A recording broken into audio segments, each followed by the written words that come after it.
えーっと、8月17日なんだけれども、台風7号がうんちゃらで大変になるよって、今日の夜半から明け方にかけて大変になるよっていうのは知ってて、昼前ぐらいがなんか全然いい天気でのんびりしてて、なんかむしろ泳いでる人たちもいたぐらいなんだけど、今あそこ見たらすごいことになってる。なんか溢れて、オーバーフローっていうのかな、なんていうのかな。海がこっち来ちゃってる。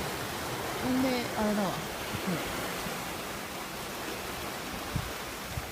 こっちまで海水が来てる。